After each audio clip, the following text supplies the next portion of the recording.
En MCA Radio estamos convencidos que conversar hace bien. Y si lo hacemos de forma positiva, entonces es mucho mejor. A partir de ahora, Edgardo Fogel te invita a una amena y profunda charla. Esto es Conversando en Positivo. Un momento de luz para compartir experiencias de vida por MCA Radio. Resonando con el alma. Muy buenas tardes, queridas amigas y amigos de Conversando en Positivo. Un gran abrazo, les envío. Muchas gracias por estar siempre con nosotros a través de MCA Televisión, también MCA Radio. Ya cada día tenemos más auditores y más televidentes también, así que felices de poder ir entregando información de sabiduría en estos tiempos de tanta transformación, donde cada día los ojos se están abriendo más frente al mundo, frente a la vida, una vida más trascendente. Y respecto justamente a la trascendencia, que el día de hoy tenemos un programa, como siempre, muy aportador, así que quédense tranquilos y vamos a iniciar este programa con un invitado chileno que vive en Francia. Él es Daniel Ramírez, filósofo chileno, licenciado en Filosofía de la Universidad Católica, máster en Filosofía del Arte y doctor en Ética y Filosofía Política en la Universidad de París, en la Sorbonne. Sucesor también del fundador de los cafés filosóficos en Francia, está radicado ya hace más de 30 años en Francia. Él expone sus pensamientos en conferencias y también en redes sociales, como también en estos cafés filosóficos, y es yo diría una figura muy importante en el mundo intelectual en Francia. Está trabajando en un manifiesto de una sociedad futura, que también lo vamos a conversar, así que bienvenido, Daniel, qué rico que estés acá con nosotros. Muchas gracias por la invitación. Al contrario, gracias a ti. ¿Cómo has estado? ¿Cómo estuvo Puerta Idea? Muy bien, muy interesante. Una cantidad enorme de movimiento, de ideas justamente, de gente que participa, personalidades diferentes, artistas, intelectuales. Una magnífica iniciativa. Es curioso, distinto ver un chileno viviendo en Francia, transmitiendo en filosofía, ¿no? Siendo parte del mundo intelectual. Cuéntanos un poco de ti. ¿Quién eres, Daniel? ¿Cómo empezaste con la filosofía y cómo has llegado a Francia? Para que te conozcamos un poco más. Yo creo que yo siempre me he dedicado a la filosofía. Desde chico. Desde chico, desde antes de salir del liceo. Yo estudié en un liceo que me aportó mucho. Era el Liceo Manuel de Salas. Y en esa época se llamaba Liceo Experimental Manuel de Salas. Ahora creo que se volvió a llamar así. Buen liceo. En tiempo de la dictadura se cambió todo eso. Y el espíritu era cultivar el espíritu crítico, la reflexión, la autonomía del pensamiento, era algo muy importante, grandes profesores. Y luego estudié un poco antropología en la Universidad de Chile, pero eso duró hasta el año 73, ahí ocurrieron ciertos acontecimientos. Y luego filosofía en la Católica, que terminé, pues me fui a Francia. Paralelamente siempre estudié música. Yo soy flautista, soy compositor. Sí, se me olvidó mencionar, sí. No, pero tiene importancia. Eres un buen músico, sí. Son como vidas pasadas y presentes. Soy concertista. Antes venía a Chile a hacer conciertos, más que charlas de filosofía. Entonces es como etapas diferentes de la vida, ¿no? Tu lado B, así. Aunque están bien unidos el arte con la filosofía, ¿no? La música sobre todo, pienso que es una de las artes en el cual se desarrolla el pensamiento. El pensamiento musical es un tipo de pensamiento. Bueno, igual el pensamiento cinematográfico, pictórico, según el arte que la gente desarrolle, es para mí una forma de pensar y además de desarrollo interior, desarrollo espiritual, humano. Sin duda. El mundo de las artes, que es muy importante. ¿Hoy llegaste a Francia con tus papás, con tus padres? No. Solo. Terminaste la Católica y ahí te fuiste. Exactamente, porque justamente era muy difícil trabajar y perfeccionarse aquí en este país. En ciertas cosas, en música era muy difícil y en filosofía igual. Sí. En las universidades en esa época uno se las arreglaba como podía para obtener los documentos, la información, los libros que no estaban disponibles aquí. Entonces, yo sentí la necesidad de terminar mi formación en alguna parte lejos, en Europa y principalmente en Francia, probablemente por las influencias de la filosofía francesa que yo conocía. ¿Y por qué tú tienes familiares franceses? No, ¿Tú ya hablabas francés? No, ni siquiera hablaba francés, pero conocía Francia, había visitado y tenía más afinidad que con el mundo anglosajón, por ejemplo, o con el mundo germánico, que es otra cosa, ¿no? Igual después, cuando uno estudia filosofía, en realidad uno estudia la filosofía del mundo entero, ¿no? Sí, Salvo gente que se especialice, que tiene una yo claro. tengo una especialización en ciertas disciplinas, la ética, la filosofía política, pero no en cuanto a orientaciones. Me parece muy importante estar abierto al pensamiento de todo el planeta, realmente, incluso la filosofía oriental, la ciencia, las artes y las maneras de desarrollar cultura del mundo oriental, que me interesan mucho. Y eso significa estar constantemente también aprendiendo, leyendo, reflexionando. Exactamente. Y no tener esquemas mentales, porque hay que estar abiertos justamente al tipo de pensamiento que consideramos que nos puede servir, ¿no? Nos puede servir para vivir mejor nuestro tiempo, el tiempo actual. ¿Qué aporte? Porque aquí, bueno, ha habido discusión respecto a la filosofía con la educación, la querían eliminar del colegio. ¿Qué aportes ha hecho la filosofía al desarrollo de la humanidad? Sí, me he enterado de que incluso se ha eliminado en ciertos colegios, en ciertos liceos, ya no hay filosofía. Claro. Y pienso que Porque no se considera así. me parece lógico eliminar la filosofía. ¿Sí? Es normal en dictadura. Un dictador, lo primero que va Pero a hacer se eliminó ahora hace poquito. claro, pero ahora hacer eso mismo en una democracia me parece muy extraño, ¿no? El aporte de la filosofía a la humanidad es una pregunta enorme. Sí. Yo pienso que, primero que nada, la filosofía en la antigüedad no estaba separada de la ciencia. Los científicos eran los mismos que hacían filosofía, que por cierto muchas veces también eran los poetas. La poesía, la tragedia, en el caso de los griegos, la filosofía era practicada más o menos por las mismas personas. En el caso de Platón, la ciencia estaba íntimamente relacionada con la filosofía. Posteriormente se fueron separando las cosas, y tal vez separando también la teología con la introducción del monoteísmo, y la filosofía quedó como, de alguna manera, la ciencia la disciplina del pensamiento que integra, o que su rol debiera ser de integrar todas las otras, ¿no?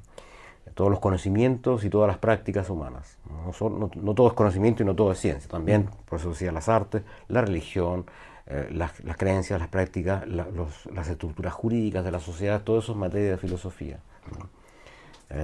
Y por supuesto la ética, la interrogación sobre las costumbres, la moral en las diferentes sociedades. ¿Y no habrá sido que de a poco la filosofía se ha ido orientando más a la cosa muy intelectual, muy teórica, y ha dejado la filosofía práctica, que eran los grandes sabios, que eran de alguna forma también manejaban la sociedad a través de las distintas áreas, la educación, la ciencia, las artes, lo que tú dices?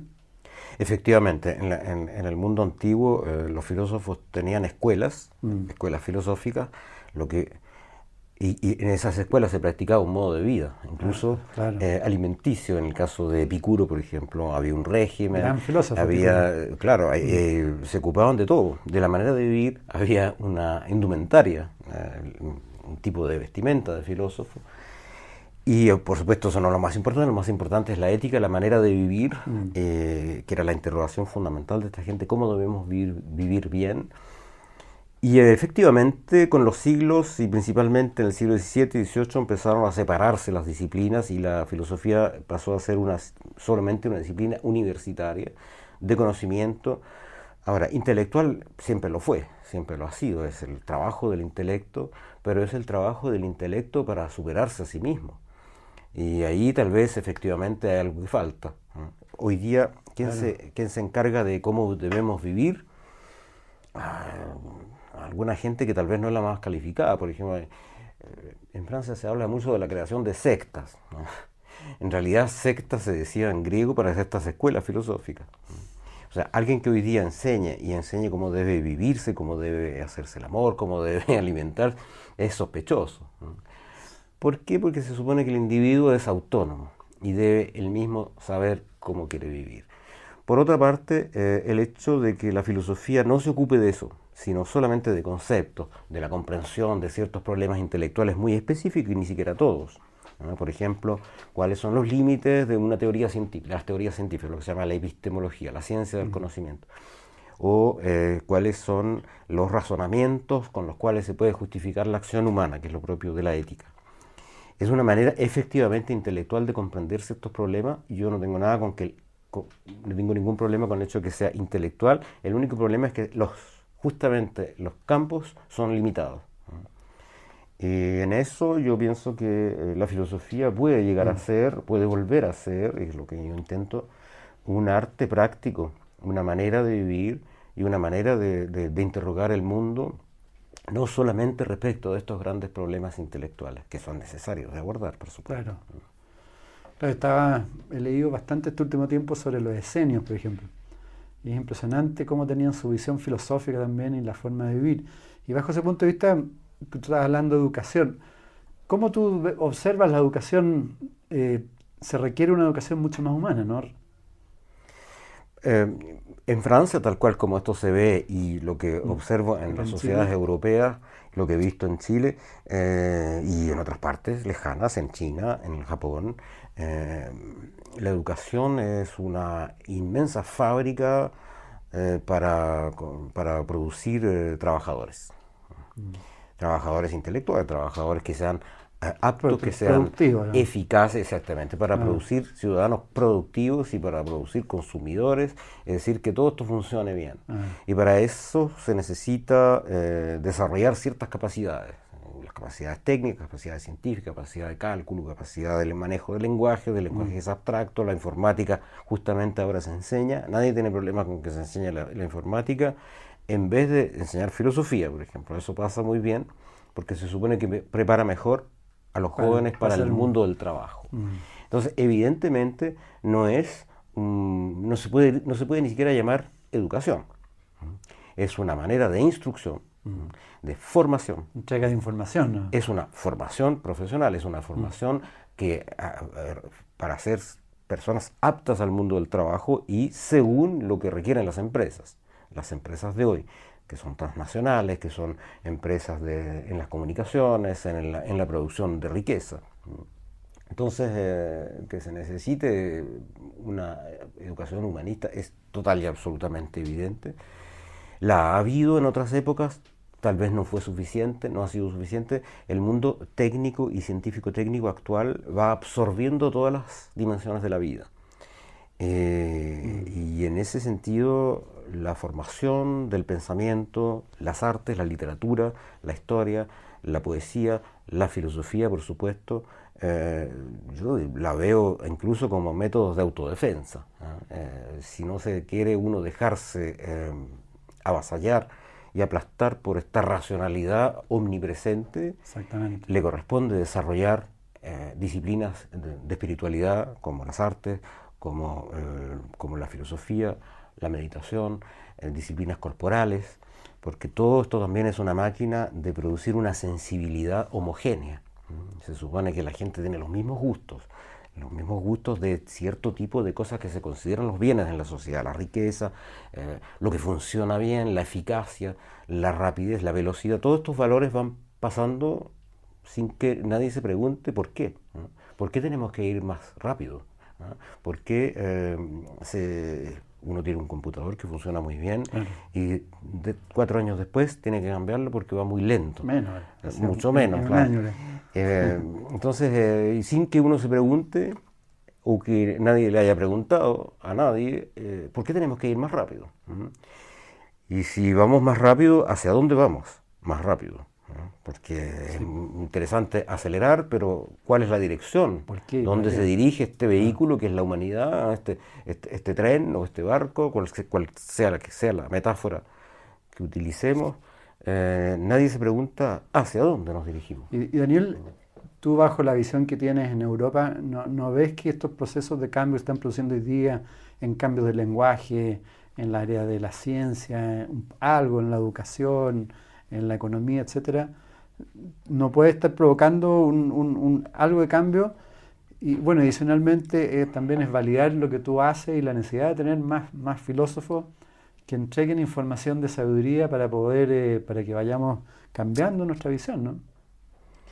Yo creo que ¿Hay cambios? ¿Se ven cambios? sí, se ven cambios para bien y para mal, ¿no? Se ven cambios en todas las direcciones. Hay una mayor tecnicización de la enseñanza, de la educación, y por supuesto una mayor especialización. Entonces hay cada vez menos la posibilidad de que un joven haga una educación y salga del liceo con un panorama amplio de las cosas. Sí. Tarde o temprano, o sea, cada vez más temprano que tarde le empiezan a decir, bueno, ahora tiene que orientarse para ser biólogo, científico, matemático, o en Francia aún quedan también la área de ciencias humanas, ¿no? ¿Y no se está revelando la gente joven?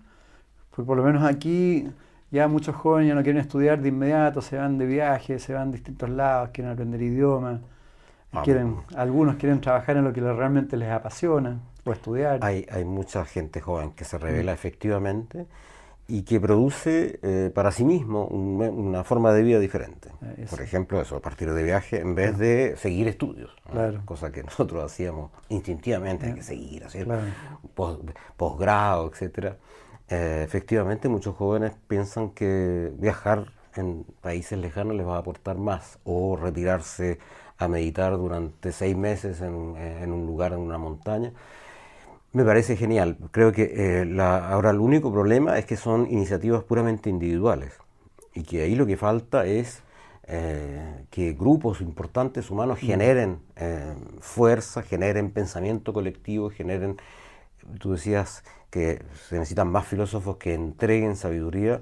Yo pienso que el filósofo no entrega sabiduría. Información de sabiduría. Sí, información sí. Claro. Si acaso se trata de entregar información, claro. Y cuando hablo de información de sabiduría, que es una información aplicada en la vida real, en cómo vivir mejor, cómo desarrollarse, cómo relacionarse. Yo creo que todo ciudadano tiene la capacidad de producir un pensamiento y toda persona sabe cómo puede vivir mejor. El rol de los intelectuales en general, de los artistas, de la gente que genera lenguajes o creadores de lenguaje, porque no solamente, yo no creo que el filósofo genere sabiduría. Tal vez efectivamente en la antigüedad era así. A mí me molesta un poco incluso cuando ciertas personas que son muy respetables porque tienen una carrera científica, por ejemplo, o artística Claro. muy importante, los entrevistan y le hacen preguntas como si fueran sabios. Es verdad que tienen una gran experiencia de vida, una larga experiencia, pero creo que se infantiliza un poco al ciudadano, y por cierto la estructura política de nuestras sociedades favorece eso, diciéndole que vamos a escuchar a este gran personaje que nos va a decir qué tenemos que comer, cómo debemos hacer el amor, cómo debemos educar a nuestros hijos, cómo debemos cultivar nuestro jardín, como si yo no supiera eso.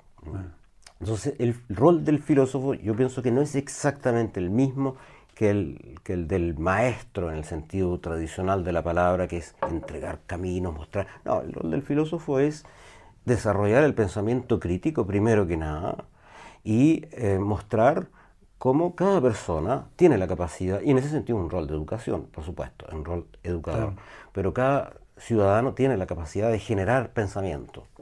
Por eso en los cafés filosóficos, por ejemplo, que es una tentativa de producir una instancia pública en la cual todo el mundo puede ir y aportar su parte, su pensamiento, y ponerlo en relación a los otros. Eso es lo que más falta.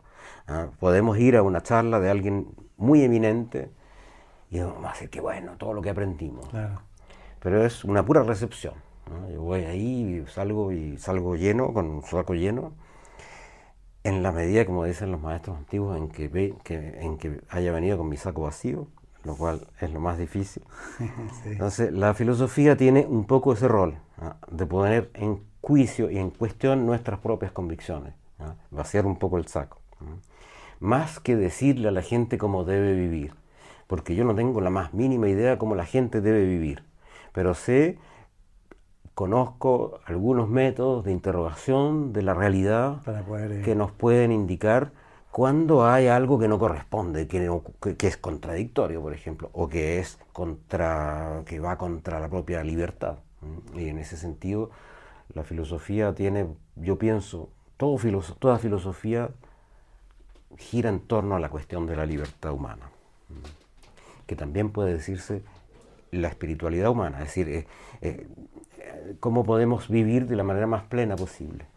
Y para el filósofo, yo creo que es eso, ¿no? Sobre todo el que se interesa en la sociedad, porque hay filósofos que se interesan en problemas también muy específicos, de qué sé yo. La ciencia, la filosofía. Claro, o la estética de la imagen, ya, también. Por cierto, es muy útil la estética de la imagen porque vivimos invadidos del mundo de imagen, ¿no? Hay que saber descodificar, hay que saber leer el mundo.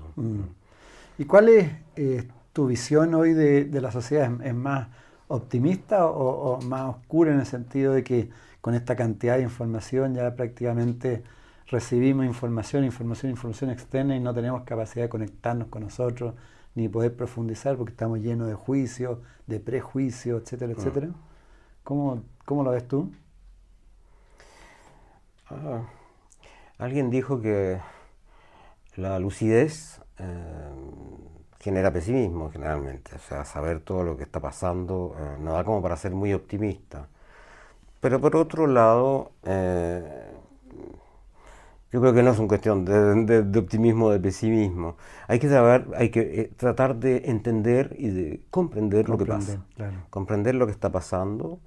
Y ahí se puede tanto siempre sacar elementos. Por ejemplo, el mismo problema que acabas de citar, que tenemos mucha información. Hay una especie de baño. Exceso, claro. Claro, de medio gaseoso de información, el cual todo está ahí. Además, tenemos una incitación constante a estar conectados, recibiendo la última información. Eso impide tomar distancia, por supuesto, tomar distancia, tomar altura y reflexionar. Pero, por otra parte, necesitamos la información. Por ejemplo, si acaso se tratara de decidir democráticamente en un país si se construyen o no armas nucleares, supongamos que fuera un problema. Generalmente alguien va a venir ahí para prohibirle a un pueblo que las construya, porque se supone que ellos las tienen, no quieren que los demás las tengan, pero eso es otro cuento. En el caso abstracto que yo pongo, claro, tenemos que decidir si vamos o no a construir armas nucleares. ¿Y para qué queremos eso? ¿Cuál sería el sentido? ¿Cuál sería la finalidad? ¿Cuáles serían los medios humanos y financieros que vamos a dedicar a esto? Es una decisión que le corresponde hacer a una sociedad, una decisión democrática. Generalmente las sociedades no toman este tipo de decisiones de manera democrática. Entonces, si fuera así, necesitamos de la información. Y el ciudadano debe ser un experto. Cada ciudadano debe ser experto en cosas que le corresponden, que le incumben, en cosas que le conciernen. Y en ese sentido no debiera ningún ciudadano delegar la decisión en gente que sabe. Porque nosotros sabemos perfectamente si nuestra sociedad necesita o no, por ejemplo, armas atómicas, ¿no? O si nuestra sociedad necesita o no privatizar los bancos.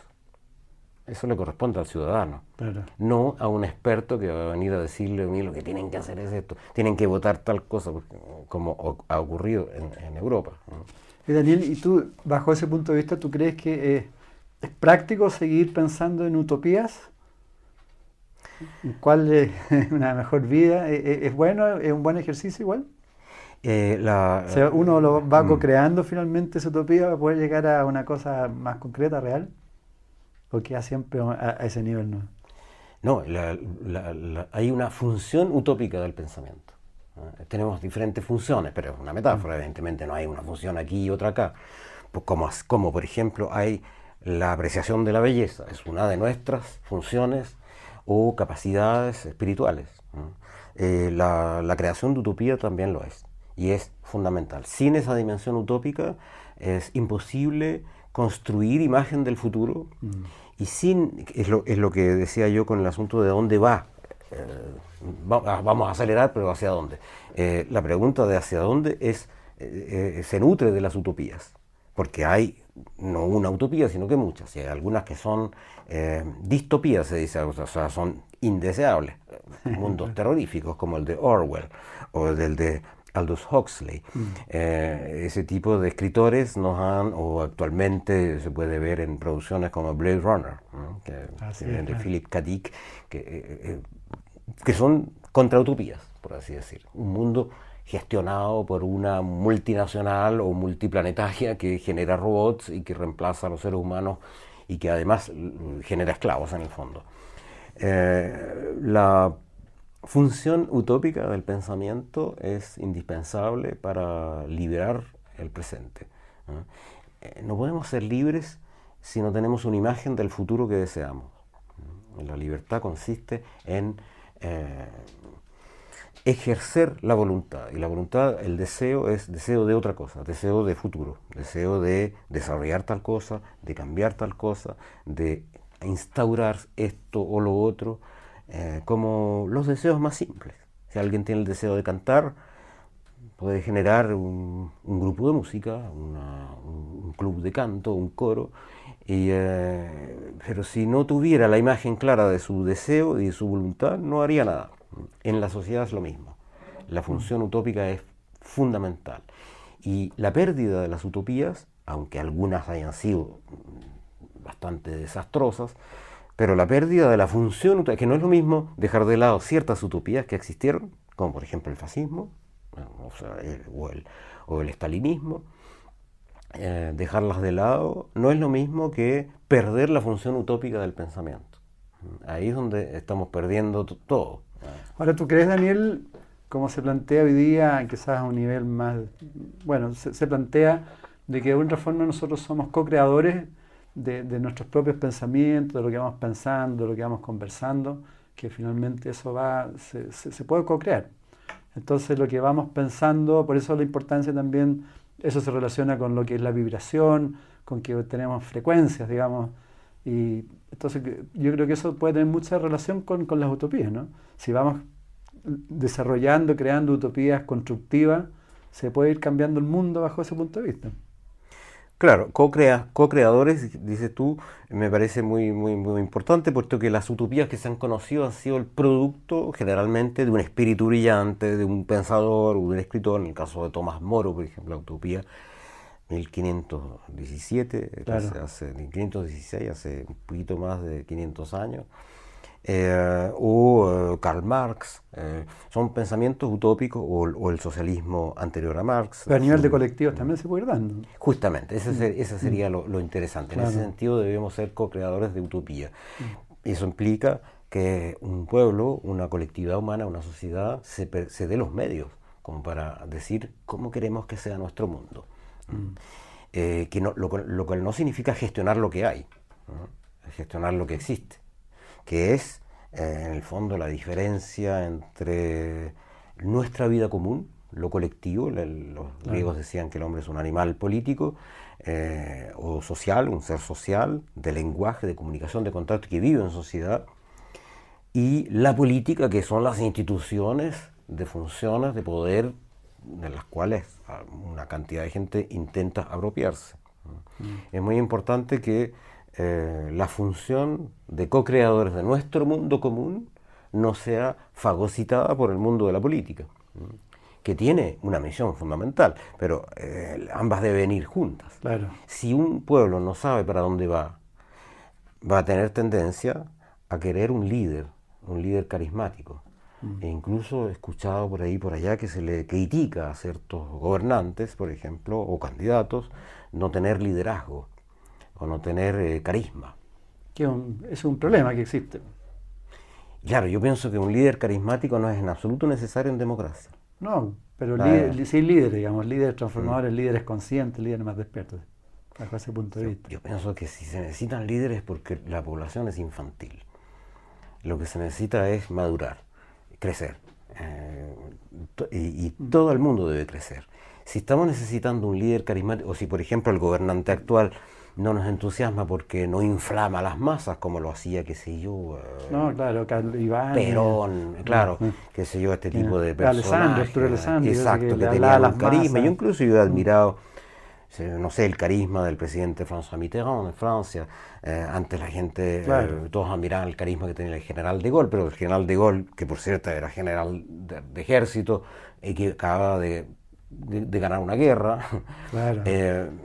Es otro mundo. Sí, por supuesto. En democracia yo pienso que lo que se necesita es reforzar la capacidad de cada ciudadano de autogobernarse. Primero que nada, gobernarse a sí mismo es un tema de todos los maestros espirituales de todas las épocas. Es fundamental, claro. Si no se puede uno obedecer a sí mismo, No. y equilibrar su vida sentimental, corporal, sus deseos, sus necesidades con sus proyectos y sus finalidades intelectuales, ahí hay un problema. Pero justamente en ese desarrollo el ser humano debe tener su parte en la administración conjunta de nuestras instituciones. Claro, pero ahí tiene que haber un cambio de concepción, pues a salir de la competitividad e inclinarse más a la colaboración. Y ahí tiene que cambiar la visión y ahí volvemos a la educación de nuevo a los más chiquititos, ¿no? A la educación y también a la autoeducación, diría yo. Bueno, que está relacionado, pues si un chiquitito... chiquititos o grandes, Claro. todos nos podemos seguir educando. Y efectivamente, por ejemplo, el ejemplo de que estábamos hablando recién, del hecho de que la gente quiera un líder carismático, un gran presidente. ¿Para qué? Para seguirlo, para aplaudirlo, para gritar en concentraciones. Bueno, claro. Entonces, finalmente, ¿por qué queremos eso? Porque no hemos seguido creciendo, ¿no? Sí. Nosotros, adultos, De acuerdo, ciudadanos, electores, ahí algo se quedó estancado, entonces necesitamos que alguien nos siga conduciendo. En el fondo es el pastor de rebaños. Y un pueblo no es un rebaño. Es decir, un pueblo puede llegar a ser rebaño, es la tentativa de todos los sistemas totalitarios. De alguna forma somos rebaños. O sea, nos manejan bastante. Yo creo somos que rebaños con la posibilidad de ser libres. Y cuando renunciamos a la posibilidad de ser libres es una pena, Sí, pues ahí nos quedamos ideal pegados. para al que le guste ser pastor. Sí, bueno, ahí vamos a entrar a ese tema, pero yo te quería el tema que tú lo profundizas harto, que es la ética. ¿Qué significa? Tú, de hecho, estaba leyendo, tú planteas distintas éticas, ética cristiana, burguesa, clase trabajadora. ¿Qué ética, qué pasa hoy día con la ética? ¿Cuál es tu visión? ¿Qué fuerza tiene la ética? Yo pienso que, yo no pienso tanto que haya diferentes éticas, hay diferentes morales. En realidad es un matiz, ¿eh? Las dos palabras dicen lo mismo. La ética viene moral del y griego, ética. la moral viene del latín, mores, que son las costumbres, lo que se hace, lo que no se hace, lo que está bien visto, lo que está mal visto, es decir, las costumbres de un grupo social constituido histórico. La ética es más bien el dominio de la interrogación sobre eso. Sobre la moral. Claro, sobre cómo Claro. nosotros calificamos de justo o de injusta una acción. Nuestra acción puede ser justa, puede ser injusta, nuestra acción puede ser digna de elogio, puede ser vergonzosa. Todo este tipo, es la interrogación sobre eso es la ética. Y en cambio, una moral constituida efectivamente es un grupo de enseñanzas sobre, por ejemplo, los 10 mandamientos, el código de Hammurabi, ese tipo de cosas que se han conocido en la historia. O la moral de Kant, que tiene una cierta formulación, actúa de manera que siempre consideres al prójimo como un fin en sí mismo y nunca solamente como un medio. Por ejemplo, es una formulación abstracta de una ética.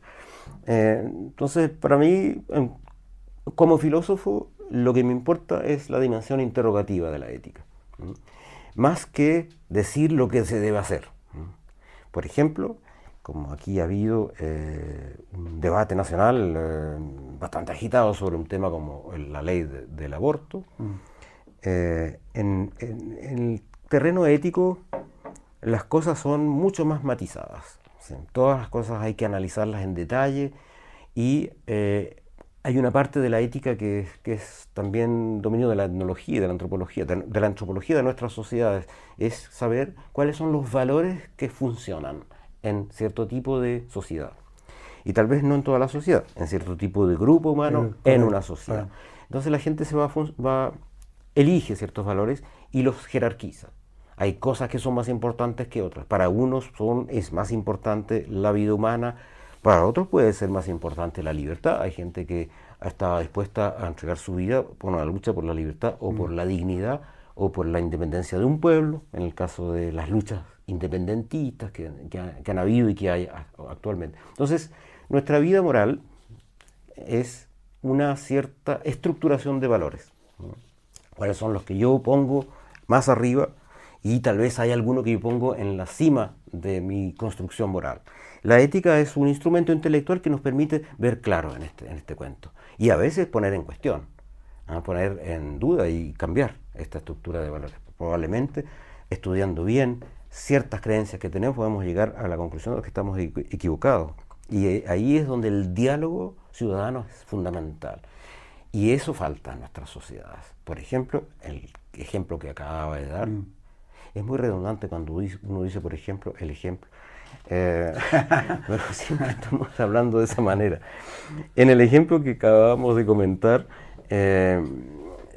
sobre una ley de aborto, en vez de tener un diálogo en el cual nos aclaremos los unos a los otros nuestras convicciones profundas y las pongamos en relación, en interacción, ha sido una pelea para saber quién se va a imponer sobre el uno o el otro. Y lamentablemente nuestras democracias funcionan mucho de esa manera. Yo te iba a preguntar a propósito de eso y de los cafés que tú haces, ¿cómo se puede lograr que las personas dejen sus juicios y esos rollos mentales y cuando está hablando otra persona uno ya está pensando en cómo lo va a contraatacar? No se puede lograr. Es difícil, ¿no? Se puede avanzar hacia eso. Es un trabajo... Y hay justamente una disciplina que la han desarrollado ciertos pensadores conocidos como Otto Apfel y Habermas, que se llama la ética de la discusión. Y hay ciertas reglas, hay ciertas cosas de base. Por ejemplo, una discusión no va a ir a ningún lado si no se reúnen ciertos requisitos. Por ejemplo, que yo considere y afirme claramente y sinceramente que mi interlocutor es un interlocutor válido, que lo que dice es respetable, tiene razón, sus razones, que no son las mías, pues están totalmente en desacuerdo. Pero si partimos de la base que el que está hablando es un fascista o que el que está hablando es un comunista, que lo único que quiere es instaurar un régimen dictatorial como el de Corea del Norte, estamos fritos, porque no tengo ninguna posibilidad. El interlocutor que no es respetado no va a respetar y justamente va a intentar atacar, descalificar la persona, su origen, su educación, sus ancestros, lo que sea. Se lo va a acusar de cualquier cosa. Claro. Entonces, esa discusión se sabe que no va a ir a ningún lado. Se necesita considerar, primero que nada, que el interlocutor es un interlocutor válido que tiene legítimas razones de pensar lo que piensa. En segundo lugar, yo debiera asumir que yo, como interlocutor válido, tengo razón de pensar lo que yo pienso, pero que es muy probable que esté equivocado. Si yo parto de la base de que yo no puedo estar equivocado, no debiera ni siquiera participar en una discusión, porque no es una discusión. No, claro, es una defensa nomás. Exacto, propia. es una competencia, quien se impone, es una pelea de gallos, generalmente además entre hombres. El carácter masculino y la dominación masculina se impone de una manera, una cosa que siempre me ha producido admiración, en el sentido irónico de la palabra, es que en un debate donde hay hombres y mujeres se interrumpe sistemáticamente a las mujeres y a los hombres mucho menos.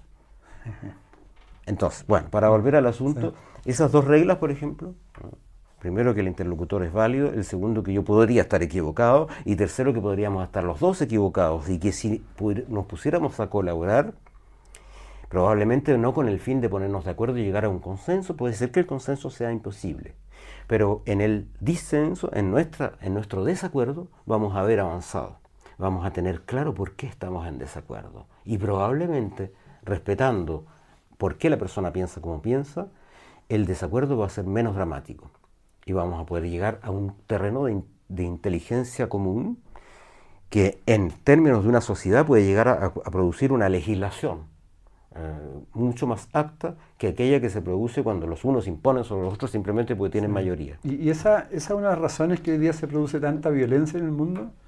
La falta de conexión, de poder conversar.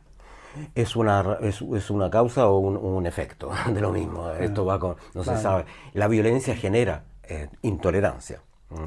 Por ejemplo, cuando un pueblo ha sido sojuzgado y dominado por otro, es muy difícil ponerse de acuerdo y aceptar, sentarse a la mesa como personas adultas, respetables, seres humanos. Es muy difícil. Hay personas absolutamente geniales, y ahí el líder carismático no hay nada que objetar, que lo han podido lograr. El ejemplo histórico más cercano que tenemos es el de Nelson Mandela. La sociedad sudafricana estuvo siempre dominada por los blancos. La posición de la población negra, tanto zulú como negra africano, simplemente fue sojuzgada durante siglos y se podría haber terminado en masacre, puesto que justamente se produjo un empoderamiento de la población negra y ya esto se derrumbó. El presidente de Klerk, que era blanco, se dio cuenta, liberó a Mandela y empezaron a conversar. respetándose los unos, sabiendo que el uno había mantenido en prisión, los unos habían mantenido en prisión al otro durante décadas. Justamente. Entonces ahí se necesita grandeza de espíritu, altura de miras, inteligencia, cultura, pensamiento profundo, apertura al otro. Se necesita todo eso en cantidades monumentales. Sí. Se agrega, no sé, hoy día se habla mucho de la palabra conciencia. Tú la agregas en tu... Sí, la conciencia es la base de todas estas cosas. Claro. ¿No? Lo que pasa es que hay que darle un contenido. La conciencia es todo, es nuestra apertura al mundo. ¿No? La conciencia es nuestra percepción de nosotros mismos en el mundo. Pero hay que darle contenido y para mí, por ejemplo, la conciencia va con el conocimiento. El conocimiento es un derecho que tenemos, debemos saber. Debemos poder saber la historia, debemos conocer, y no que no sea una historia reescrita por como por ejemplo, claro, como por ejemplo el estalinismo. Ellos reescribían la historia. Había un líder que no les gustó, lo sacaron y lo borraron de la foto. Ahora ya es mucho más fácil hacer eso, por cierto.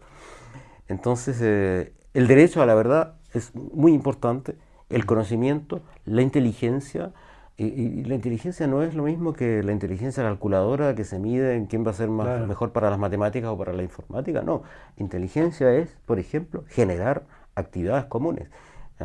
Para mí eso es la inteligencia, es poner en relación, poner las cosas en relación, los conocimientos que tenemos en relación, los conocimientos en relación a los sentimientos, los sentimientos en relación a la memoria en relación a la historia, que no es lo mismo, y la historia en relación a la ciencia, qué pasó, por qué pasaron las cosas y cómo podemos evitar que pasen de nuevo y cómo podemos evitar seguir empantanados en algo que parece que nunca cambia. Pienso mucho en la situación entre Israel y Palestina, es decir, entre el gobierno de Israel y el pueblo de Palestina, que son entidades son entidades heterogéneas.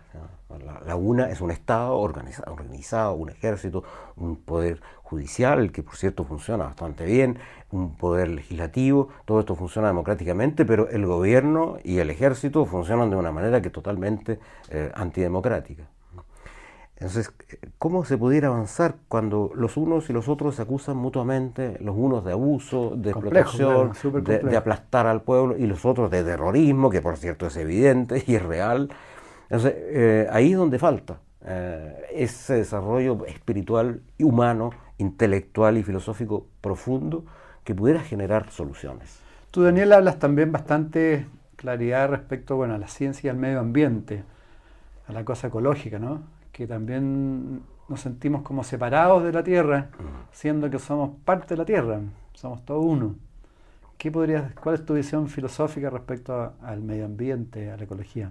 Que de hecho tú lo estás planteando dentro de tus principios. El punto fundamental, tal vez, de todas las sociedades actuales es cómo generar un tipo de vida humana que sea compatible y que se interprete a sí mismo como incluido en... La expresión que yo prefiero, más que medio ambiente, es la comunidad de lo viviente. Claro, no es una comunidad actualmente, es una situación en cual, por ejemplo, hay explotación, hay dominación, hay utilización industrial, instrumentalización de la vida y de los... De alguna forma somos esclavos del sistema. De una cierta manera, somos esclavos de un sistema y esclavizamos a la naturaleza. Y la destruimos. ¿Por qué no utilizo la palabra medio ambiente? En inglés es mucho más claro, environment o environnement en francés, dice lo mismo. Es bastante más claro porque environnement es lo que está alrededor. ¿Pero alrededor de qué?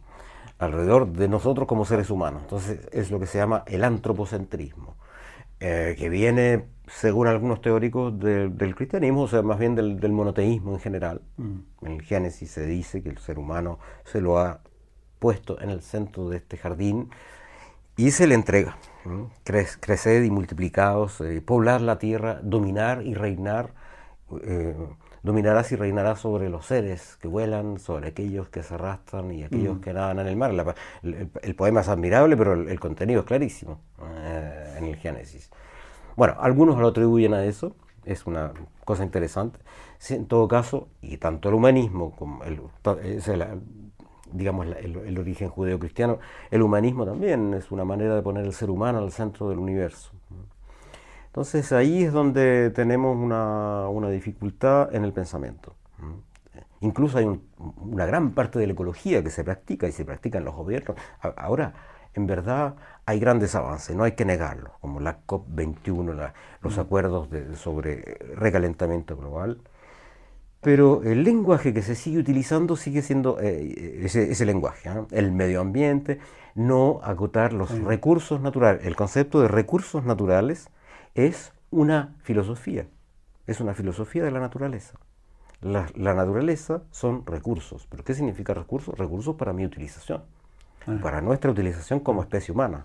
Claro, ya hay una separación ahí. Exacto. O sea, el lenguaje trae pensamiento. Y hay una filosofía, una interpretación del mundo. Esa interpretación del mundo no es capaz de generar una sociedad ecológica. No lo es. Es capaz de gestionar de una manera un poquito más razonable las cosas. Pero visto el desequilibrio prodigioso que se produce, y no hay que centrarse en un solo tema, como por ejemplo el calentamiento global.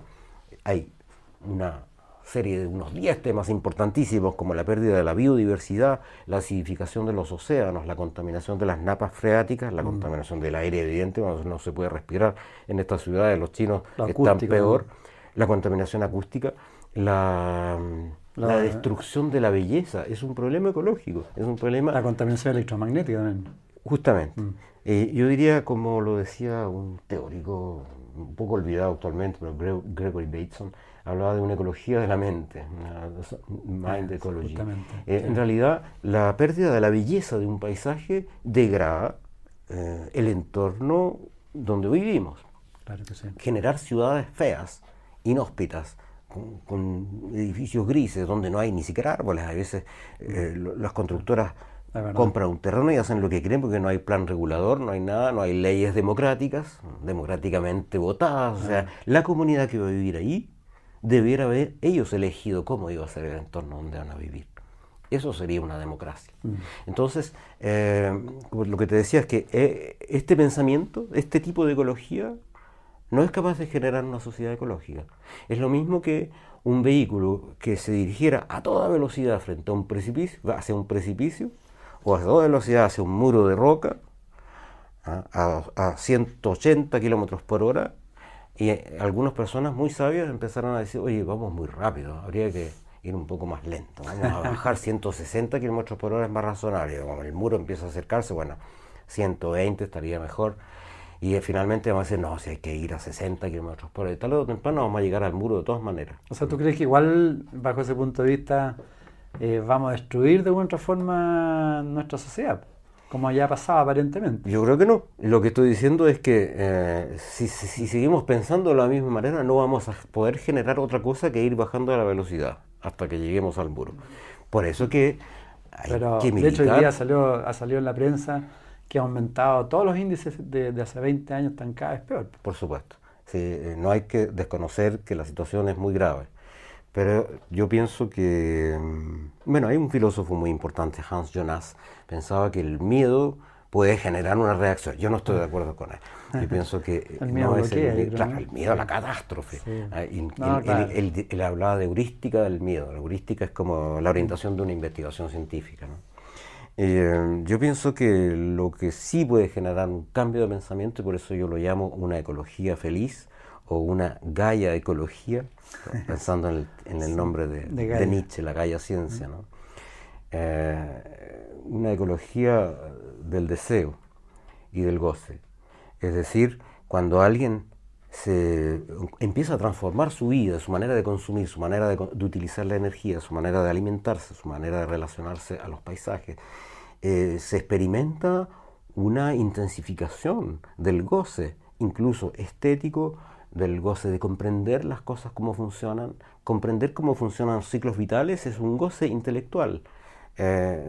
Poder cultivar y colaborar a la belleza de un lugar de vida es un goce humano fundamental. Por eso que pienso más en una ecología positiva, de deseo, de placer, de goce, que en leyes que van a prohibir cosas. Vamos a prohibir las bolsas plásticas, por supuesto que es totalmente fundamental hacerlo. Lo que yo digo es que es totalmente insuficiente.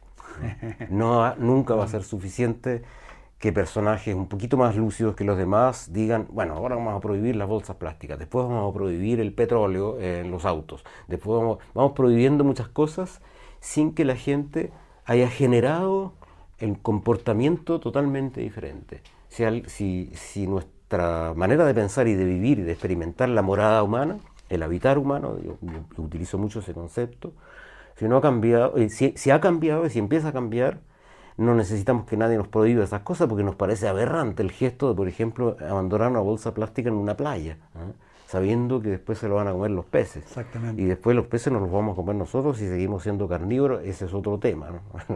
Eso lo vamos a conversar. Ahora, respecto a eso mismo, ¿cómo podemos ir, o cómo lo ves tú, se está transformando esa mente dual en un concepto más unitario, no estar viendo siempre el bien y el mal, no ver el mundo, la tierra y nosotros, una concepción más unitaria, un sentido más de unidad? ¿Podemos ir llegando a eso?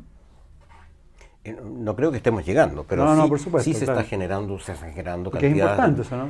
Por supuesto. O sea, yo no sé si será superar la dualidad. Me parece esto una cosa muy abstracta. Yo sé que se dice mucho así. pero, o sea, en términos de que siempre estamos comparando, en vez de un poco lo mismo que tú hablas de los foros, si nosotros no enjuiciamos, no comparamos.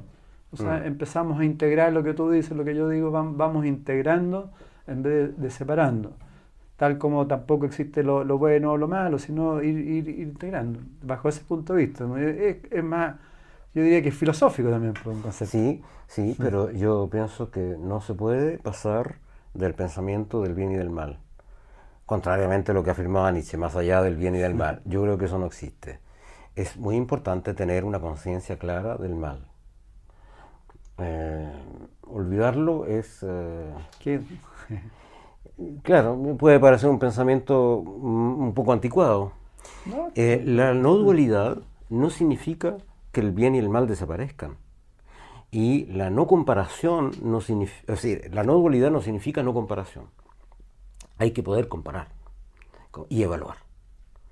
Comparar políticas, comparar actitudes, por supuesto. comparar comportamientos, comparar calidad de lenguaje, comparar calidad de medio de vida, comparar alimentación.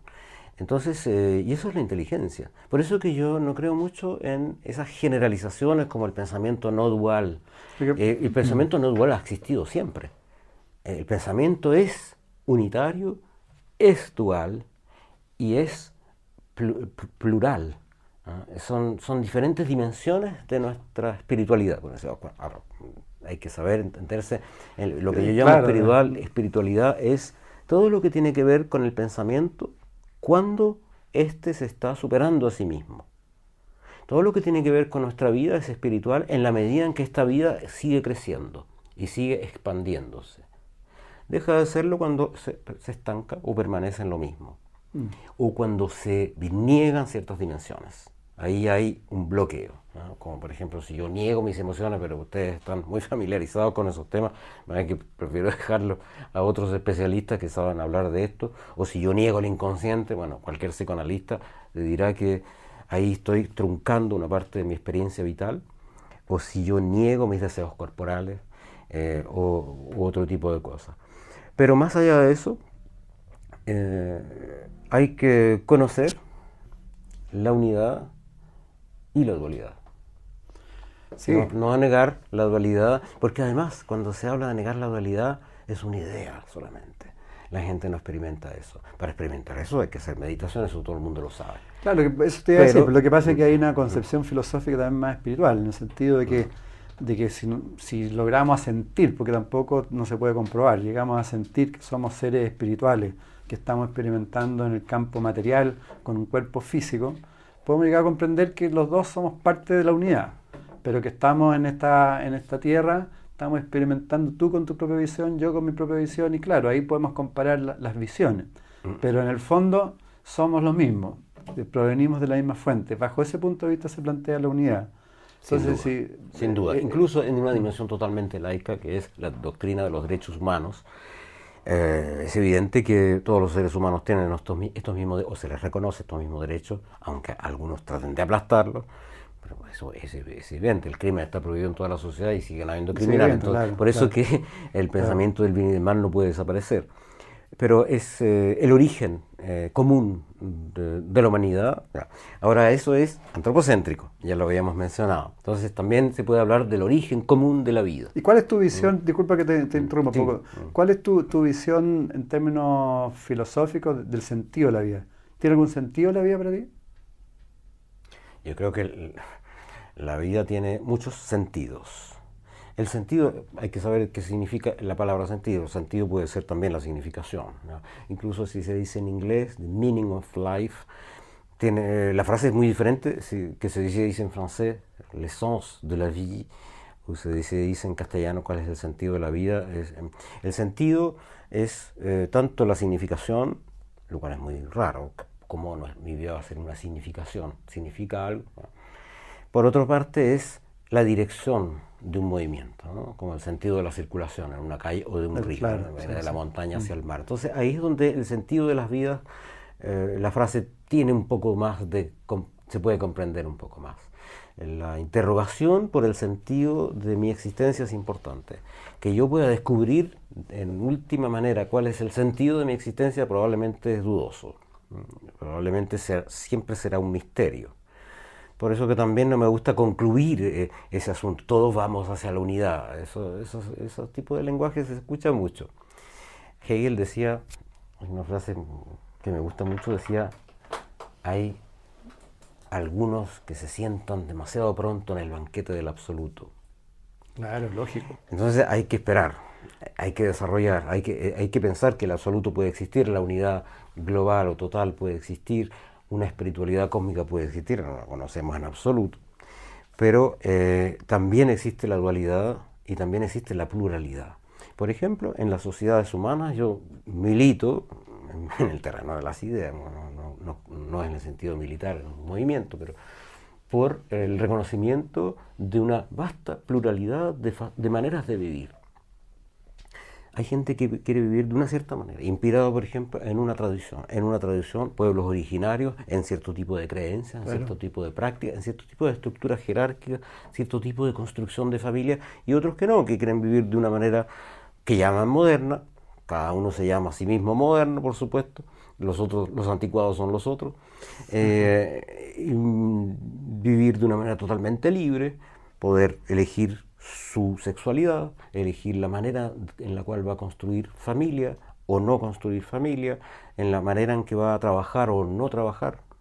Es muy importante, nuestras sociedades nos obligan a un cierto tipo de exigencia y de tipo de vida. Los jóvenes a veces justamente se rebelan.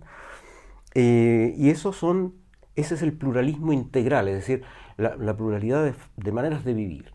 Y ahí, por ejemplo, que los homosexuales quieran casarse, no tengo ningún problema, es total y absolutamente normal. Algunos pueden considerarlo incluso inútil, que alguien pueda elegir el género en el cual lleva su existencia, ¿no? Lo que se llama transgénero. Son cosas que hoy día se empiezan a aceptar, pero con gran dificultad. O sea, tabúes que empiezan a caer. Entonces, la vida humana es plural. Entonces, por eso, si hay un origen común y un destino común, yo prefiero que sí, guardarlo como idea. Kant hablaba de ideas reguladoras, es como un horizonte. Pero lo que nos compete es entender y comprender y compartir nuestros valores y nuestras maneras de vivir. No se trata de que cada uno viva como quiera, aislado de los otros. Y ahí es el gran desafío de una sociedad, que es poner en relación a los unos con los otros. En Francia se habla mucho de la inmigración, el problema de la inmigración de África subsahariana, claro, o del mundo árabe o del mundo indo-paquistano. Entonces tienen miedo de que esta gente viene con otros valores y que tiene otras maneras de vivir, entonces se les exige integración, que se integren a la sociedad, puesto que vienen a una sociedad que no es la de ellos, que se integre. Claro. Es una violencia muy grande. Es pedirles que renuncien a lo que son. Ahora, podrían haberse quedado donde vivían, pero el mundo actual no lo permite. Hay lugares que es un reguero de destrucción y de muerte, y hay otros lugares que el ecosistema está agotado. Hay migraciones que son ecológicas, y eso es nuestra responsabilidad. Es la sociedad occidental industrial que ha contaminado el planeta y que ha producido esos desequilibrios que ahora generan grandes migraciones. Una parte del conflicto de Siria viene de ahí, la gente no lo sabe. Hubo una sequía muy importante durante años de años, justamente un tiempo antes de lo que se llamaron las revoluciones árabes, las primaveras árabes. Y eso generó que ya había en esa sociedad un enorme desequilibrio, poblaciones que habían inmigrado del campo hacia las ciudades, ciudades que no tenían la capacidad de asimilar a toda esta población en el mundo del trabajo, y un dictador que no tenía la más mínima intención tampoco de ocuparse del problema. Exacto. Entonces, hay que entender que la gente viene de una parte, tiene un origen, una cultura, valores, herencia, sí, sin duda. Y pueden seguir viviendo como lo desean, pero en relación a los otros. Por eso, Sí. Yo lo escuché, no lo inventé, yo lo escuché de una escritora africana que participaba en Puerto de Ideas, que una manera muy simple de decirlo, de un teórico italiano, porque estaba en diálogo con ella, que en vez de exigir integración, lo que se debe exigir es interacción. Debemos interactuar los unos con los otros y reconociendo que somos diferentes. Y ahí es donde se produce no el choque de culturas, sino la fecundación de las culturas.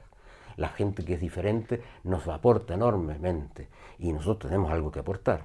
Por supuesto. Si no hay esa, y eso es como la ética de la discusión, ¿no? Tenemos que reconocer que el tipo de vida del otro es válido, aunque hay algunas cosas que nos molesten, ¿no? Pero es válido para ellos. Claro, ahí está el respeto en la diversidad. En ese sentido también, por lo menos muchas personas que yo he entrevistado, algunos filósofos espirituales, se puede decir quizás, están mucho en la línea de que uno tiene que vivir la experiencia en conciencia.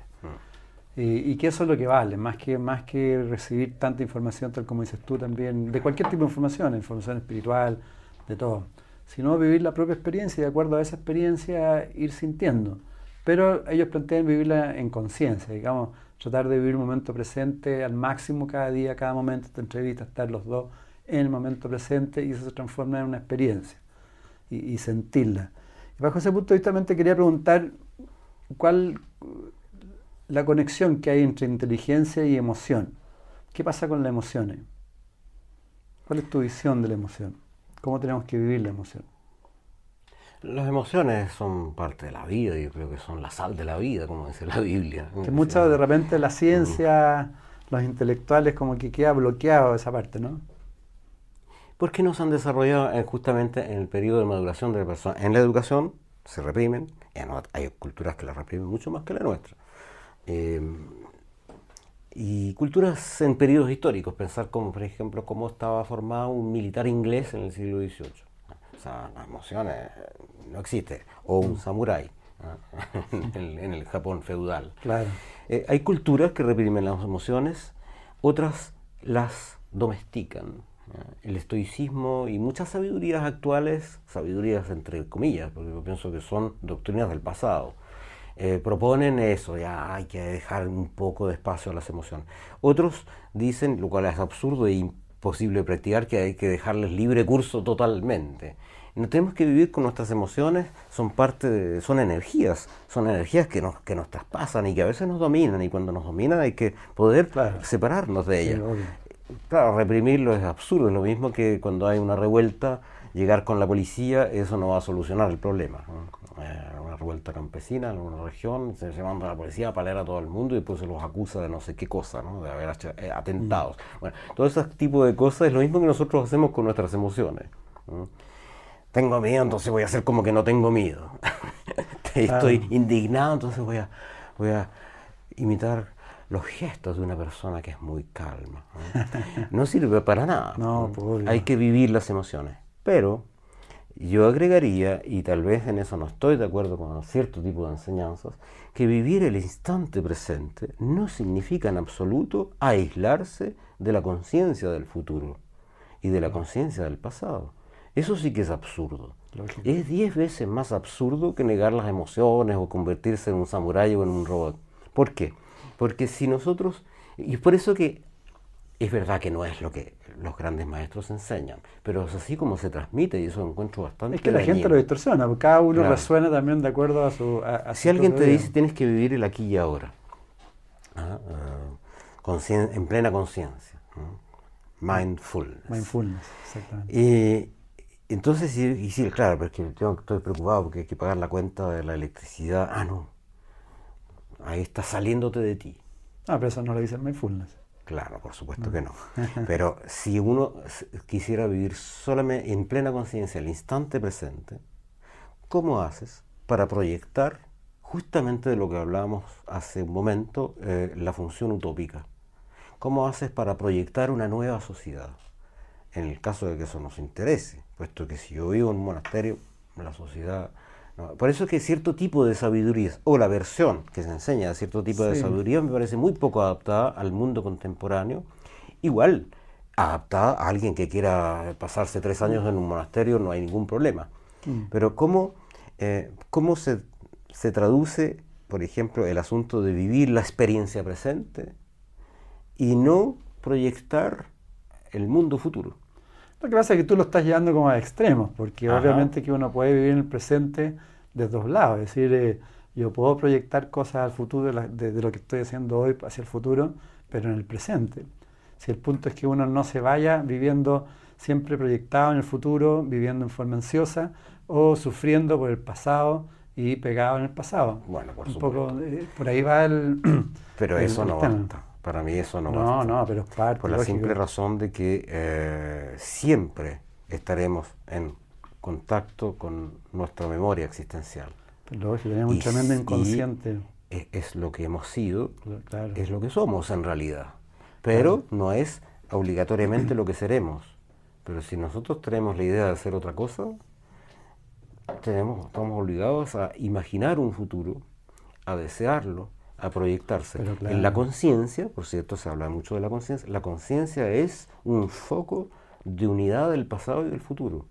Es ahí donde la temporalidad de alguna manera se convierte, el pasado se convierte en futuro y el futuro se convierte en pasado. Bueno, ahí volvemos a un tema que se puede alargar mucho, que es el no tiempo, que en el fondo no existe el tiempo. Nosotros creamos un tiempo lineal, los seres humanos, y vivimos de acuerdo a eso. Es nuestra manera de relación. experimentar Exactamente. la existencia, el ser. Ahora, puede haber otras maneras, por supuesto, tanto mejor. El éxtasis ha sido descrito por escritores místicos, la experiencia de la trascendencia ha sido descrita por poetas sufis, el Satori ha sido descrito por maestros zen. Hay muchas experiencias de este tipo, incluso los escritores místicos católicos, en el interior del cristianismo, o de otro tipo de espiritualidad, como los hasídicos judíos. Hay tipos de experiencias que es experiencia de lo que yo diría otra cosa. Pero eso no nos debe impedir comprender y actuar con una máxima libertad en el mundo. Porque un tipo de concepción de la libertad es salirse del mundo. Eso existió en la India desde hace algunos siglos. En ese momento se creó, esto ha sido estudiado por un historiador, Louis Dumont, Ensayos sobre el individualismo. La sociedad de castas era tan rígida que una manera que encontraron ciertas personas para escapar de eso era la vida de la asceta, la vida del meditante, la vida de Siddhartha, por ejemplo, en la versión de Hermann Hesse, que es un libro muy hermoso. Sí. El meditante que se extrae del mundo y se va al bosque o a la montaña. Claro. Era una manera también de liberarse de una sociedad que era extremadamente rígida. Ahora, nuestra sociedad, somos nosotros los responsables de cómo es. Por eso que las formas de la espiritualidad deben poder crearse de nuevo, de recrearse, reconstruirse, y no aplicar esquemas y frases, incluso lenguajes que vienen de un mundo pasado. Si las sociedades han cambiado tanto, el conocimiento, la tecnología, la ciencia, la manera de pensar y la manera de vivir y la manera de construir mundo ha cambiado tanto, también la espiritualidad debiera ir cambiando. Y ahí es donde también me interesa, pero soy un poco reservado cuando alguien dice, yo vengo a entregarles una sabiduría ancestral. No, por supuesto, que ahí volvemos de nuevo que uno tiene que experimentar. Para mí, bajo mi punto de vista, la libertad es interior, pero yo no la puedo expresar en ideas a ti, yo tengo que vivir en mí mismo. ¿Qué significa para mí la libertad interior? Y no vivir dependiendo del exterior, siendo que soy parte del exterior, pero teniendo la libertad interior. Yo creo que la libertad tiene que venir desde adentro hacia afuera, no desde afuera hacia adentro, porque justamente los seres humanos estamos buscando siempre desde fuera hacia adentro. Y ahí es donde se generan muchas frustraciones y todo, porque nos de bienes, de consumo, etcétera, etcétera, y estamos cada vez más vacíos. Exactamente, entonces, estoy totalmente de acuerdo. Solo que la libertad interior, como tú dices, puede ser que el núcleo, el centro de vida de la libertad sea interior, pero eso no significa que no deba ser compartida.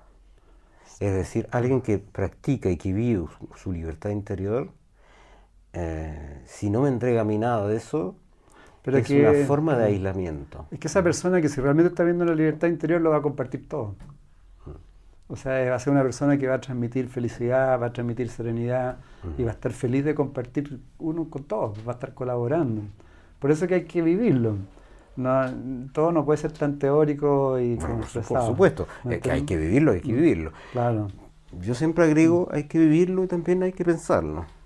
Y hay que escribirlo, y hay que reflexionar, y hay que formular lenguajes para que otros puedan comprender. Tienes razón, tienes toda razón. Y no contar solamente con que la gente adivina que hay algo más, porque puede ser que eso algo más sea un error profundo. Por ejemplo, la gente divinizaba al presidente Mao en la Revolución Cultural China. Entonces, no es porque haya una trascendencia que estamos en lo cierto. Hay que ser vigilantes respecto de las formas de humanidad que generamos. Claro. Y la espiritualidad es el centro de eso. Por eso que me extraña a mí que sea siempre una versión más o menos oriental de las cosas. Los orientales han desarrollado cosas magníficas, pero han desarrollado sociedades inhumanas. Entonces tenemos un problema. Hay una contradicción. Exacto. Entonces, mistificar a los unos a los otros. El Tíbet es una espiritualidad magnífica, extraordinaria, pero era un sistema feudal extremadamente injusto y total y absolutamente rígido. Tienes razón. Entonces, ambas cosas debemos poder pensarlas, puesto que nuestras sociedades son como son, y nuestro problema no es el sistema feudal, ¿no? O que los lamas vivan siendo alimentados por los campesinos que trabajaban para ellos. Eso no es nuestro problema. Nuestro problema es el que acabas de mencionar, que estamos invadidos de una mercancía de bajísima calidad que lo único que sirve es para enriquecer a unos pocos y contamina el planeta. Y hipnotizarnos. Exactamente, para que justamente nos distraigamos de nuestra búsqueda esencial. De la más esencial, exactamente. Y nuestra búsqueda esencial común. Es decir, que juntos como sociedad, como grupos humanos, cualquiera que sea el grupo humano, podamos generar un mundo común. Oye, Daniel, otra cosa, hoy día se habla bastante también de la filosofía de la ciencia, ¿no? En términos cortos, ¿qué significa la filosofía de la ciencia? ¿Qué está pasando hoy día con la ciencia y la filosofía? La filosofía de la ciencia, si se entiende como epistemología, siempre ha existido. Es decir, los filósofos reflexionan sobre la manera como podemos conocer el mundo. De acuerdo. La pregunta de Kant es, ¿qué podemos conocer? Y según él, hay cosas que podemos conocer y otras que no podemos conocer, como por ejemplo no podemos saber a ciencia cierta si hay un Dios, si no lo hay, si el universo es infinito o si es finito. Son los ejemplos que él daba. Yo pienso que eso sigue siendo así. Hay ciertas cosas que no podemos conocer, pero podemos investigar. Entonces, esa es la epistemología, que es la investigación y el conocimiento sobre los límites del conocimiento. Pensar que no podemos saber todo. Y que un conocimiento se restringe a cierta área, saber cuáles son los límites en ese sentido, que un conocimiento no colonice a otro.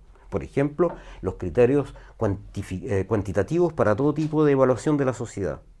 Siempre se va a medir, se va a ver qué es lo que rinde más, qué es lo que es más económico, qué es lo que es más eficaz, qué es lo que es más rápido, sin que se evalúe de manera humana. Entonces, ahí estamos, por falta de conocimiento de los límites del conocimiento, un tipo de conocimiento, que es la medición cuantitativa, está colonizando los otros dominios. Entonces la epistemología es siempre algo muy útil en eso.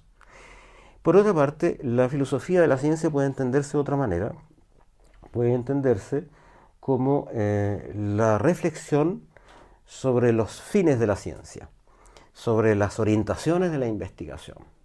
Y eso es un tema democrático, es un tema de democracia. Le corresponde al ciudadano encargarse de eso. Qué extraño, diría alguien, puesto que no tiene ni idea de ciencia. Claro. Y justamente la educación, y no solo la educación en los colegios, sino que los medios de comunicación, la cultura, debe entregar conocimiento sobre la ciencia. Hay gente que lo hace de una manera maravillosa, hay grandes divulgadores de la ciencia, pero generalmente de la astrofísica, de cosas que apasionan porque son temas de una extraordinaria belleza. Menos sobre la genética, y eso es fundamental, sobre cómo se interviene en el código genético de ciertas plantas y eso se difunde en la naturaleza y justamente la ecología es perturbada de una manera extraordinaria por eso, o cómo los elementos químicos contaminan con pesticidas y productos que son veneno, efectivamente, pero se trata de matar insectos y pestes. Estamos ingiriendo. Entonces, la filosofía de la ciencia también es eso. Es el conocimiento que de la ciencia tiene el ciudadano. Y claro, no va a tener un conocimiento cabal de un problema, por ejemplo, cuál es la manera de seccionar un gen en dos, que ahora se puede hacer fácilmente con un descubrimiento actual. El ciudadano no tiene ese tipo de herramientas, pero debe tener una noción cabal de a dónde va esa ciencia. Y algunos científicos incluso utilizan una noción que es el derecho a la no investigación. No todo lo que podemos saber, debemos saber. Por ejemplo, si no hubiera habido la amenaza de la Alemania nazi, en realidad, los científicos, y Einstein tenía una idea sobre eso, y Bertrand Russell también, bueno, no eran ellos los que hicieron la bomba atómica, pero podría el ser humano haberse dicho, no vamos a proseguir esta investigación. Sabemos que esto puede hacerse, pero no lo vamos a hacer. O sea, son 5 años menos y un presupuesto gigantesco ahorrado. No vamos a saber cómo se hace una bomba atómica. Claro, había la amenaza de que los nazis podían estarla haciendo y ciertamente hubo investigaciones que no llegaron a nada. Después la Guerra Fría motivó la cosa por ambas partes. Entonces, el derecho al no saber que es una idea ética, una ética de la investigación científica. Hay cosas que no debiéramos saber. No es la misma idea del tabú de las antiguas religiones. No podemos saber exactamente si la Virgen María era virgen, pero eso no tiene ninguna importancia para nosotros. Eso le interesa a los católicos solamente. Pero nosotros debiéramos poder saber si acaso cierto tipo de energía merece ser desarrollado o no. Por supuesto. Entonces, la filosofía de la ciencia es también, para mí, aparte de estos dominios muy específicos que es la epistemología propiamente, es cómo el científico y el mundo científico, el mundo universitario y el mundo político, porque hay presupuesto para las investigaciones, cómo se destinan estos presupuestos y hacia qué tipo de investigación. Por ejemplo, cuando un laboratorio produce y paga a científicos para que prueben que su producto es inocuo, y paga a los mismos científicos u otros para que en una comisión supuestamente independiente y neutra se diga, sí, este producto es inocuo. Entonces, ahí el ciudadano no necesita ser un experto en epistemología, necesita tener su conciencia puesta en algo. Le están pasando gatos por liebres. Y espero que la información sea transparente también. Y estos gatos son muy peligrosos. No llega la exactamente. Pues, sí. Bueno, entonces, la filosofía de la ciencia no es solo esta especulación que a todos nos apasiona sobre los límites del universo, sobre la teoría de las cuerdas, realmente eso es una experiencia estética maravillosa, pero nos corresponde también una responsabilidad como ciudadanos de conocer la ciencia y saber lo que se está haciendo. Ahora hay un nivel de científico que está cambiando su forma de ver también y que no todo es medido a través del famoso método científico. Y se están abriendo y que existen a la ignorancia, un poco se puede decir, de que es poco lo que se sabe. Por supuesto. Es que el método científico consiste también en percibir los límites de la posibilidad de conocer. Por supuesto. Los menos pretenciosos son los más grandes científicos. Por eso que me da risa cuando a algunos se los toma por gurú. Los más grandes científicos son los primeros que saben que no saben, como decía Sócrates. Claro, saben la ignorancia. Claro, el más grande ignorante es el que no sabe lo que no sabe. Toda la razón. Para ir terminando, Daniel, tú estás haciendo la presentación del manifiesto de una sociedad futura. Buena propuesta, ¿eh? Tienes 12 puntos para pensar el futuro de la sociedad humana. Veámoslo corto, sí. Los 12 puntos. Uno ya lo hemos conversado, tú hablas de la libertad. Ahí la verdad es que es un tema complejo porque de una reforma no somos libres. Pero hablas de la libertad, de la ecología, de la democracia, de la economía, que es un tema que está cambiando tanto hoy día, ¿no? Con la robótica y todo, está el tema de los empleos, el feminismo. ¿Por qué hablas del feminismo tanto en estos puntos como futuro de la sociedad humana, por ejemplo? Bueno, es uno de los puntos. Por eso, son 12 puntos, sí. Habla de horizontalidad, pluralismo, inapropiabilidad, cosmopolitismo, pacifismo, altermundialismo y trascendencia. Buen trabajo, ¿eh? Necesitaríamos una hora más para explicarlo. Sí. Es una propuesta que tú la estás planteando para una nueva constitución, en el fondo, ¿no? Esto nació en mi investigación justamente en tiempos en que se hablaba en Chile de cambiar la constitución. Entonces yo me puse a pensar en qué debiera tener una constitución. Incluso redacté un plan para un preámbulo de una futura. En el fondo es una iniciativa, es para discutir, no es que una persona va a decir cómo va a hacerlo. Y además una discusión en vistas a una asamblea constituyente, cosa que no fue la opción que los dirigentes políticos privilegiaron. Claro. Lamentablemente tal vez no la habrá. Eso es una pena muy grande, puesto que una asamblea constituyente bien hecha, no se trata de no se trata de una cosa en 3 meses en la cual vamos a... Claro.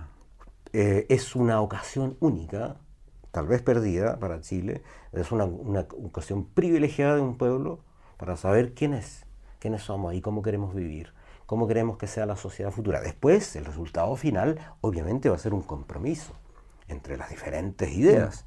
No es que nosotros, los más iluminados o los más astutos, van a decir cuál es la Constitución. Es el resultado de una negociación colectiva, pero esa negociación colectiva es la ocasión privilegiada. Lo mismo que una persona, cuando se hace un psicoanálisis profundo o una terapia muy profunda, es el momento en que va a poner orden en su vida. ¿Cómo quiero ser? Lo que soy, lo que quiero ser. En una sociedad entera puede hacer eso. Entonces es una gran pérdida histórica dejar pasar esa oportunidad. ¿Y por qué se deja pasar esa oportunidad? Porque se desconfía profundamente en el pueblo. Se supone que nosotros somos los que sabemos y hay que decirle a la gente cómo tiene que vivir. O porque hay también ideologías que quieren dominar todo el tema. Hay falta de democracia también. Justamente, pero quienes piensan que esto debería ser más democrático tampoco han propuesto la Asamblea Constituyente como solución técnica. Aparte de eso, a mí lo que me importa en mi dominio son las ideas y no el diseño político de una Asamblea Constituyente. Entonces, me fui desplazando desde una proposición política concreta hacia una filosofía política que pudiera fundamentar esta búsqueda. Puesto que cualquiera que sea el modelo, cómo esto se vaya transformando, se necesitan ideas y tal cual como tú dijiste, algunos tienen muy claro cómo quieren que sea el mundo futuro. Y los otros estamos muy atrasados.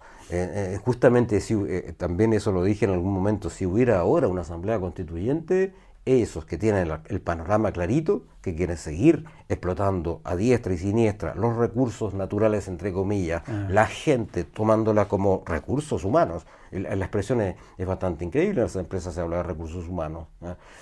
Una minera tiene recursos naturales, el mineral que está ahí, recursos humanos son los obreros que trabajan, y ahora las máquinas, por supuesto. Entonces, es muy importante que nos armemos de un instrumental intelectual, filosófico y espiritual, cultural, poético y de lenguajes, para que estemos a la altura de este desafío. El punto es que se habla muy poco. Por ejemplo, en la economía, cómo se visualiza la nueva economía, qué va a pasar con la robótica, las personas van a ir cambiando, los empleos los van a tomar y van a cambiar por otro tipo de empleo. Nada de eso se conversa.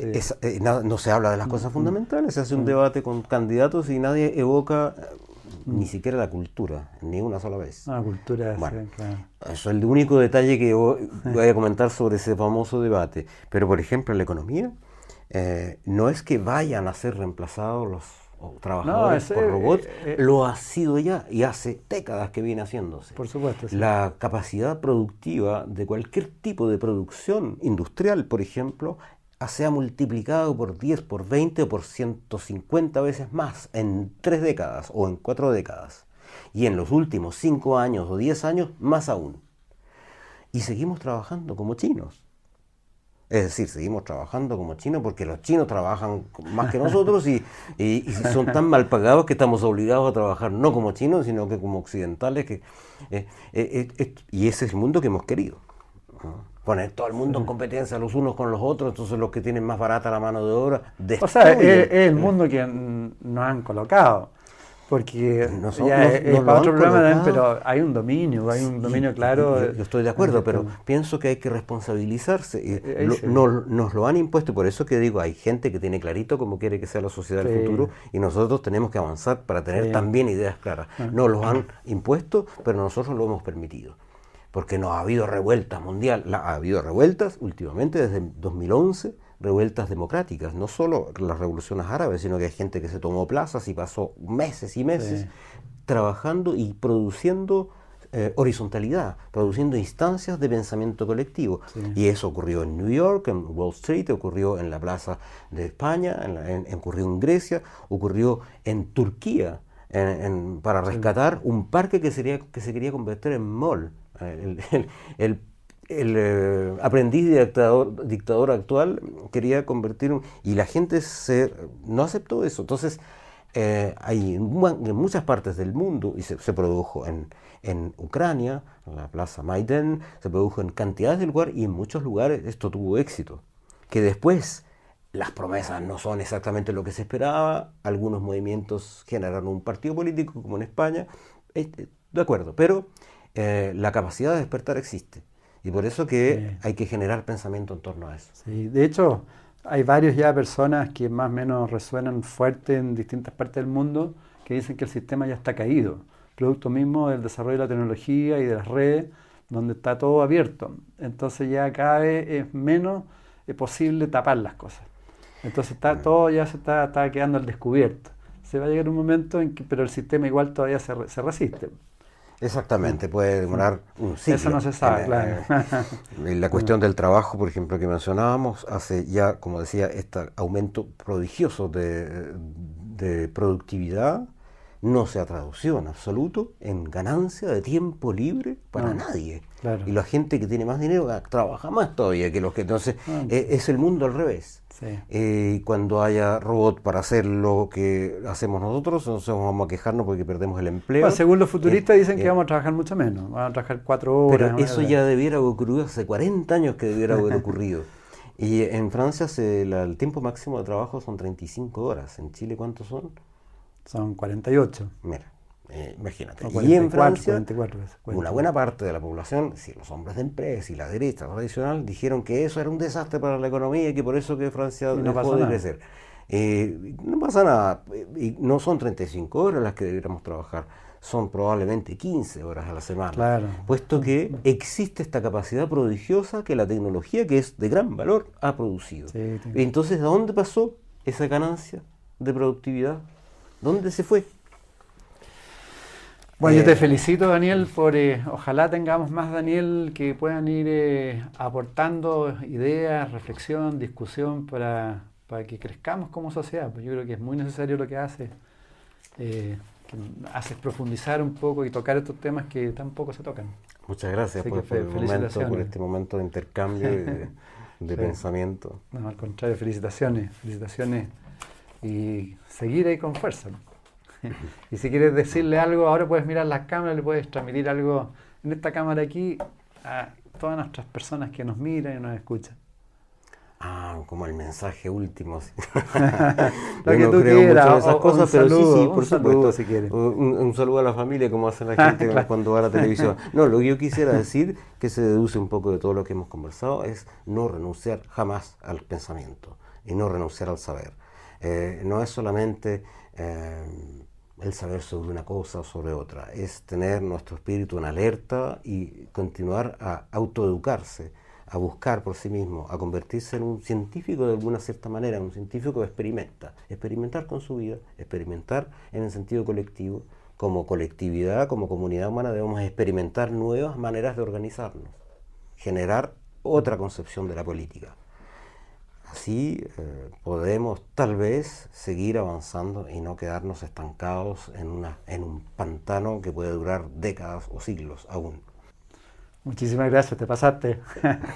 Y muchas gracias a todos ustedes. Yo creo que sí, yo soy optimista que estamos en proceso de cambio, cada uno va a tomar su propia bastón de transformación, especialmente la gente joven, las mujeres también que la llevan, así que fuerza, que vamos a ir haciendo los cambios para estar cada día más felices y más plenos.